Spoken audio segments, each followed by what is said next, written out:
А это что ж такое за здание? А это для музея это деревянная мечеть, Чак-Чак, Бармак. Его кызылык Бармак теперь известный на всю страну. Еще вчера Раиль Хисамов дарил их Леониду Якубовичу на поле чудес. Программу посвятили столетию ТССР, и буинский фермер с удовольствием рассказывал о родном Татарстане и своем фермерском хозяйстве. А сегодня он уже представляет свою продукцию на субботней ярмарке в Казани.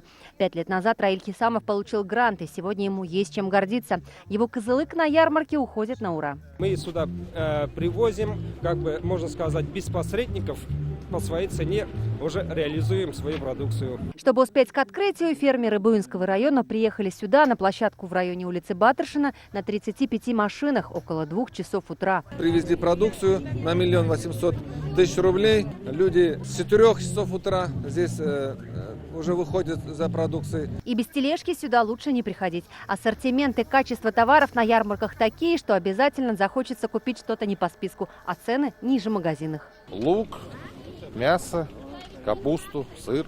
Творог хороший, масло хорошее. Здесь вообще все вкусное. За перцем пришли, за луком пришли, за яйцами.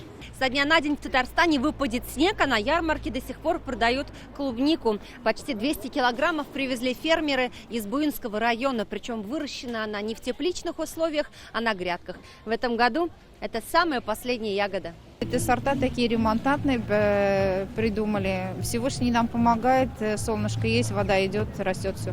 2 года назад Мелиуша Давлетшина тоже получила грант 1,5 миллиона рублей. И сегодня ее клубнику, яблоки и малину покупатели всегда берут охотнее, чем привозные фрукты и ягоды. Рядовые жители нашего района, через сельские поселения, приезжают и торгуют с удовольствием. Я считаю, это выгодно, потому что из индийской продукции она образуется, особенно в текущем году, вырастили мы хороший урожай. Свой товар на ярмарку привезли и крупные агрохозяйства, и обычные сельчане, у кого есть излишки. Картофель здесь по 13 рублей, морковь по 12, лук по 18.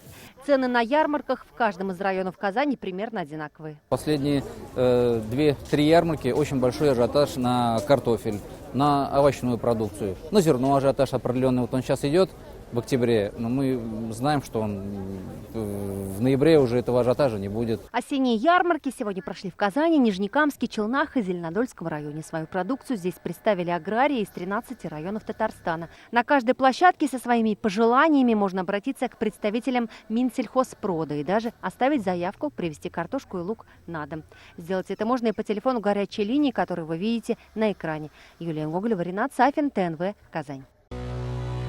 Наша рука помощи вашему бизнесу. Антикризисные предложения. Телефон 843 5 705 100. Көтелмәгән кунак көттүреп кенә интернет челтәрләренә дә килеп җитте. Хәзер бу фильмның барлык серияларын ТНВ.ру сайтында карап була.